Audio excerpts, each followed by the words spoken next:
Molecular orbital theory. આ theory 1932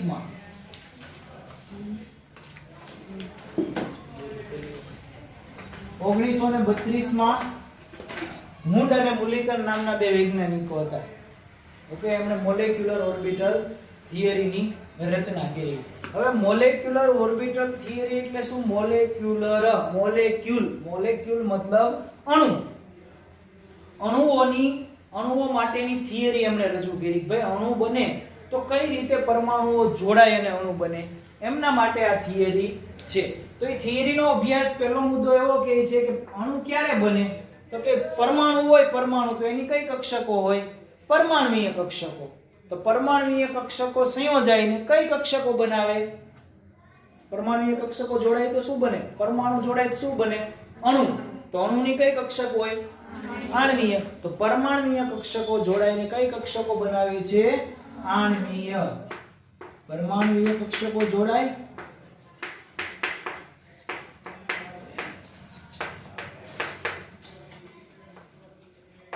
અને આણ્વીય કક્ષકો બનાવે.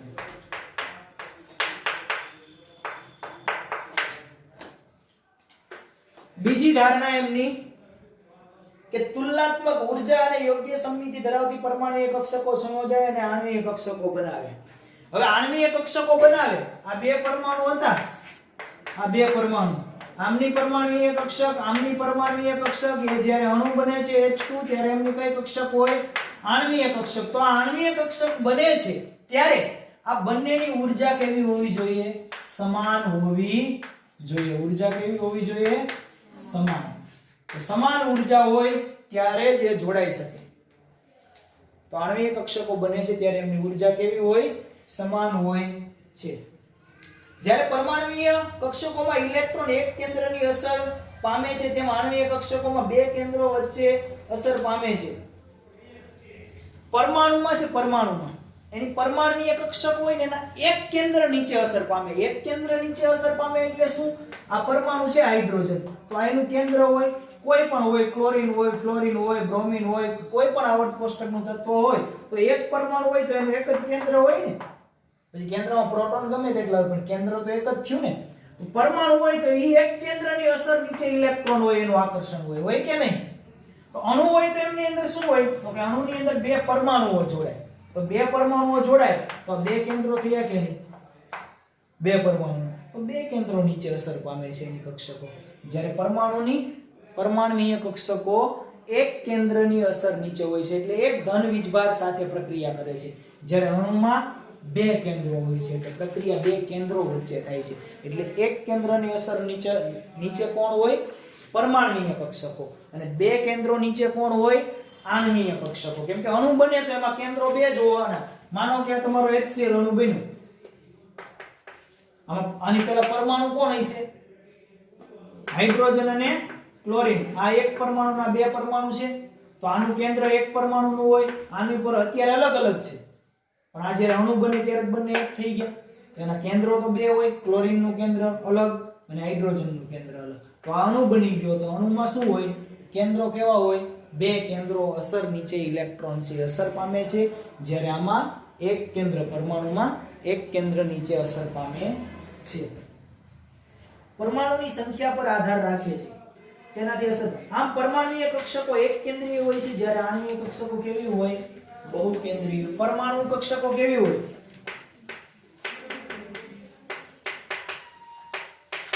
કેવી હોય?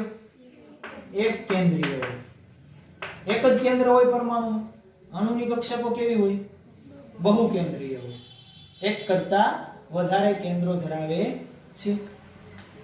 ત્રીજો એવું છે કે રચાયેલી આણ્વીય કક્ષકોની સંખ્યા અને સંયોજાયેલી પરમાણ્વીય કક્ષકોની સંખ્યા સરખી હોય છે. જ્યારે બે પરમાણ્વીય કક્ષકો સંયોજાય છે ત્યારે બે આણ્વીય કક્ષકો રચાય છે. રચાયેલી પરમાણ્વીય કક્ષકો જેટલી જ આણ્વીય કક્ષકો હોય છે. માનો કે બે પરમાણ્વીય કક્ષકો જોડાય તો એની આણ્વીય કક્ષકો પણ કેટલી હશે? બે હશે. એની કક્ષક તો અલગ જ રહેવાની, ખુદની જે કક્ષા હોય તો કે બદલી નથી જવાની. એટલે એની કક્ષકો કેવી રહેવાની અલગ. જેટલી પરમાણુય કક્ષકો ઇન્વોલ્વ થાય અણુ બનવામાં એટલી જ નિપજમાં કક્ષકો વધારો ઘટાડો થાય નહીં. ભાઈ મેં 1 લીટર પાણી લીધું અને 1 લીટર દૂધ લીધું. 1 લીટર દૂધ લીધું અને 1 લીટર પાણી લીધું. હું એમ કહું છું કે પાણી છે, પાણી ઈ એક છે, દૂધ એ એક છે. અત્યારે બે અલગ અલગ છે. બંને ભેગા કરી દો 2 લીટર થાય. કુલ ભલે 2 લીટર થયું પણ આની અંદર દૂધ ને પાણી બંને છે કે નહીં? 2 લીટર થઈ ગયું પણ આની અંદર છે તો દૂધ ને પાણી બંને. તો આ કેટલું હતું? 2 હતું. તો અહીંયા 2 જ મળે ને એવું બને કે આ બે ભેગા કરી દો 500 ml થઈ જાય. આવું શક્ય છે? અથવા તો આ બે ભેગા કરી દો 3 લીટર થઈ જાય. આવું શક્ય છે? નહીં. તો જેટલી પરમાણુય કક્ષકો એટલી જ આણ્વીય કક્ષકો મળે. ન તો એનાથી ઓછી મળે ન તો એનાથી વધારે મળે. એટલે જેટલી પરમાણુય કક્ષકો સંયોજાય છે તેટલી જ આણ્વીય કક્ષકો નવી મળે છે. જો 2 કક્ષકો પરમાણુય સંયોજાતી હોય તો આણ્વીય કક્ષકો કેટલી મળે? 2. અને એક આણ્વીય એકથી તો શક્ય નથી બનતો અણુ, એટલે ઓછામાં ઓછી કેટલી હશે? 2 હશે. જ્યારે 2 પરમાણુય કક્ષકો સંયોજાય ત્યારે 2 આણ્વીય કક્ષકો રચાય છે અને એકને બંધકારક આણ્વીય કક્ષક અને બીજીને બંધ પ્રતિકારક આણ્વીય કક્ષક કહેવામાં આવે છે. એકને બંધકારક એટલે એક કક્ષક તો તમારી બંધ બનાવશે આવી રીતે.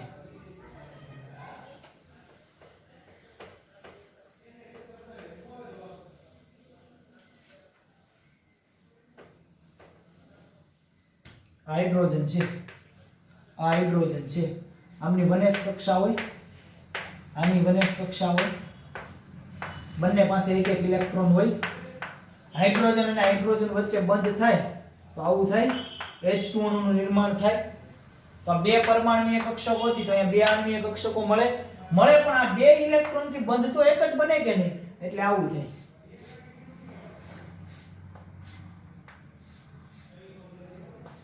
બોન્ડિંગ ઇલેક્ટ્રોન એટલે બંધકારક આણ્વીય કક્ષકો. અને આ એક વનેશ તો ઉપયોગમાં લેવાઈ ગયું. એક વનેશ વધે ને હજી કોઈ પણ તો ઈ કેવી હશે? બંધ પ્રતિકારક. બંધ પ્રતિકારક. આ વનેશ 1 આ વનેશ 1 આ વનેશ 1 જોડાય 2 ઇલેક્ટ્રોન થી એક બંધ બને જેને આપણે બંધકારક આણ્વીય કક્ષકો કહીએ. પણ એક S તો પછી ખાલી પડવાની ને, એને શું કહીએ? બંધ પ્રતિકારક. જ્યાં કોઈ પ્રકારનો બંધ બનેલો નથી. જો ઇલેક્ટ્રોન બંનેમાં 2 હોત તો ભરાઈ જાય બંધ પ્રતિકારક કક્ષકો. હરેક વખતે એવું સાચું નથી કે બંધ પ્રતિકારક એટલે એમાં ઇલેક્ટ્રોન હોય જ નહીં. આ લો બોરોન. બોરોન નથી, લિથિયમ. લિથિયમનો પરમાણુ ક્રમાંક કેટલો છે? 3 છે. તો આવું થાય.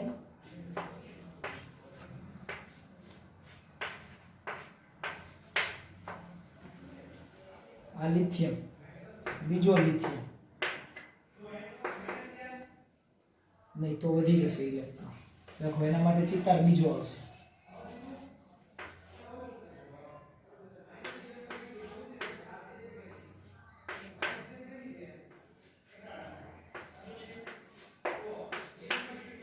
આવો આવે. જેમ જેમ તમારે હમણાં આગળ ચિતાર બનાવતા શીખવાડીશ. આને ચિતાર કહેવાય. શું કહેવાય? ચિતાર. હમણાં કક્ષક વર્ગ પૂરો કરીને સમજાવું, નકર આગળ થિયરી અધૂરી રહી જાય. આખો ચિતાર દોરતા શીખવાડીશ. આ બધી કક્ષકોનો એક ચિતાર પૂછાય, ચિતારની ઇલેક્ટ્રોન રચના પૂછાય, જે તમારી નીટની અંદર હોય ને હોય. ચિતારની અંદરથી ઇલેક્ટ્રોન રચના 1 થી 15 ની ઇલેક્ટ્રોન રચના અને 15 થી 30, 15 થી ઉપરના ઇલેક્ટ્રોનની ઇલેક્ટ્રોન રચના. એમ પૂછે કે આ તત્વની સિગ્મા પાઈ બંધથી ઇલેક્ટ્રોન રચના તમને પૂછે. 1s2 2s2 2p6 એ રીતે નહીં. તમારી ટેક્સ્ટ બુકમાં પેજ નંબર કેટલા ઉપર આપેલી છે ઇલેક્ટ્રોન રચના? પેજ નંબર 125 ઉપર લેફ્ટ સાઈડ તમને આપેલી છે. 2 પ્રકારની આપેલી છે. જુઓ, એ ઇલેક્ટ્રોન રચના તમને પૂછે. લખવાનું કે N2 માટે ઇલેક્ટ્રોન રચના લખો. નીચેનામાંથી કઈ છે? એટલે ઓલી નહીં લખવાની 1s2 2s2 2p6 વાળી, 2p3 વાળી નાઇટ્રોજન.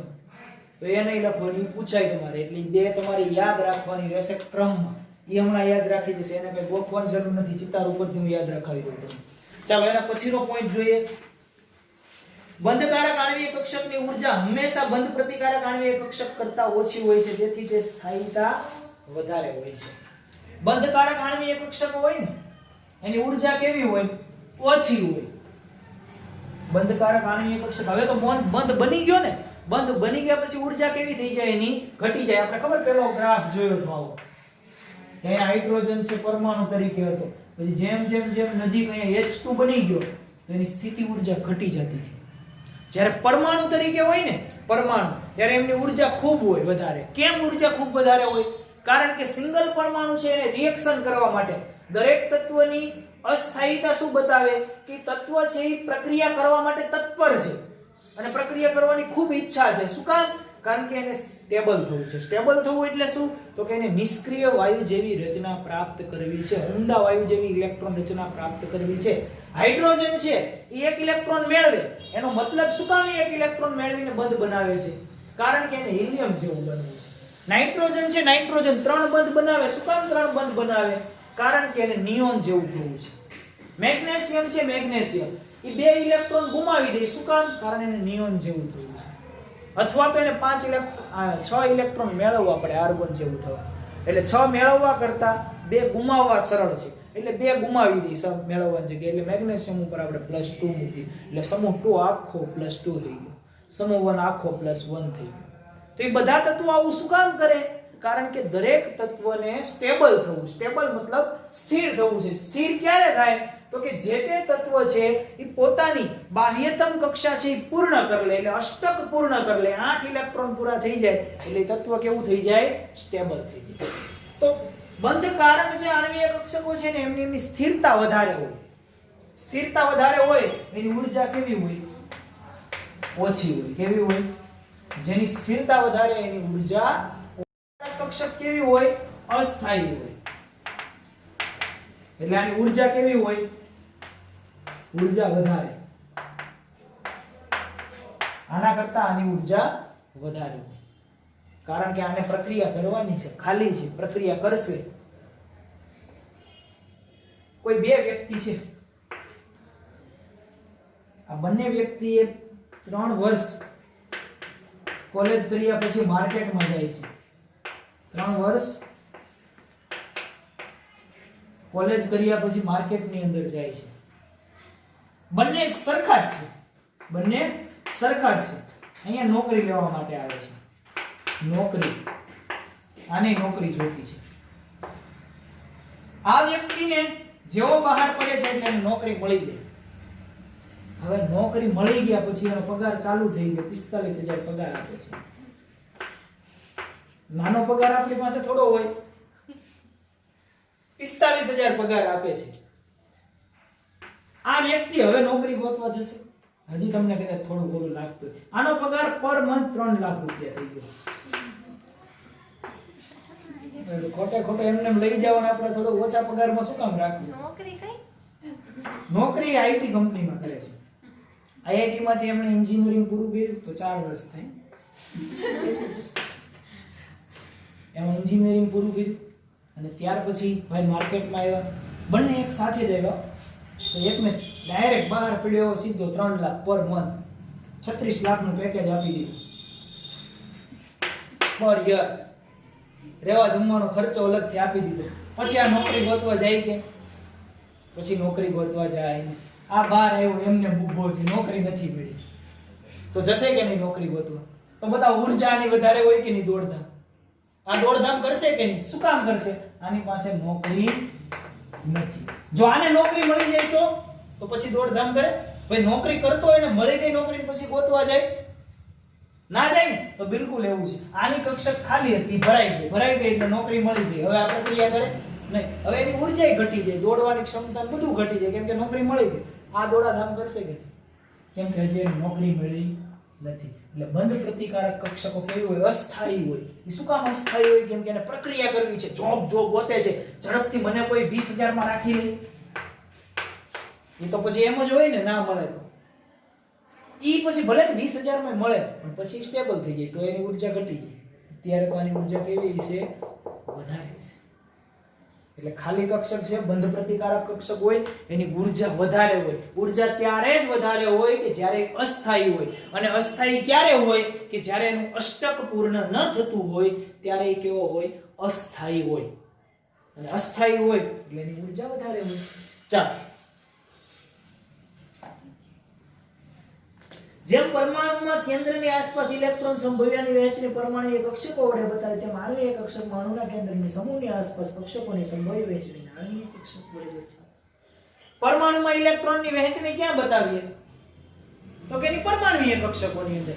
પરમાણુ હોય કોઈ પણ, આ પરમાણુ છે, હાઇડ્રોજન છે, ફ્લોરિન છે, આ પરમાણુ છે, તો એના ઇલેક્ટ્રોન બતાવો હોય ક્યાં બતાવીએ? તો પરમાણુની કઈ કક્ષકો હોય?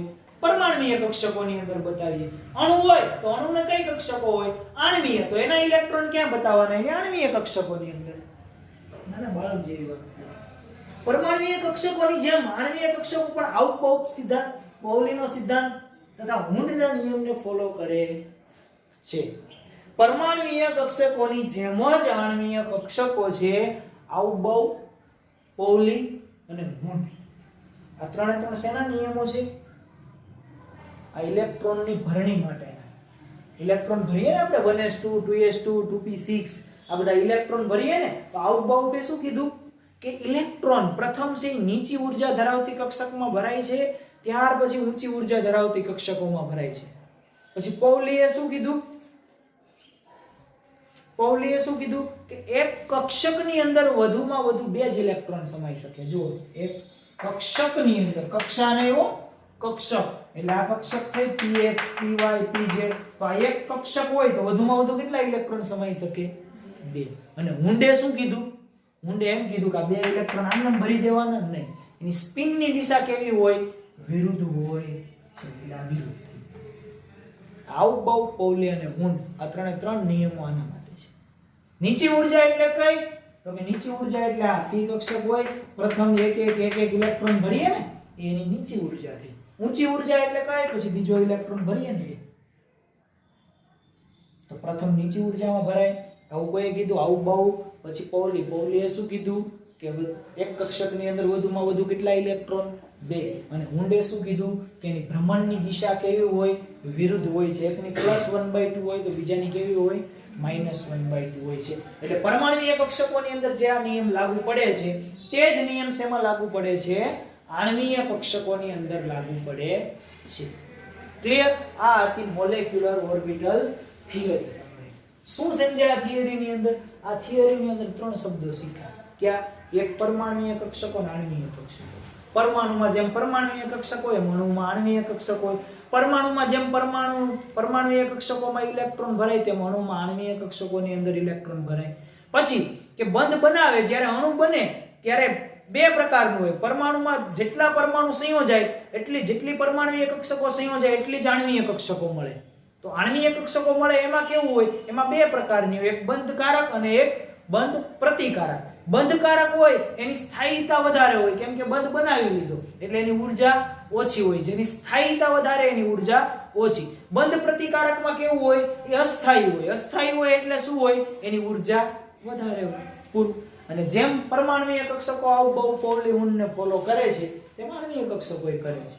આ હતી મોલેક્યુલર ઓર્બિટલ થિયરી. ચાલો, આણ્વીય કક્ષકોની રચના અને પરમાણુય કક્ષકોનું રેખીય સંગઠન. રેખીય સંગઠન. હવે ચિતાર તરફ આપણે જઈએ છીએ.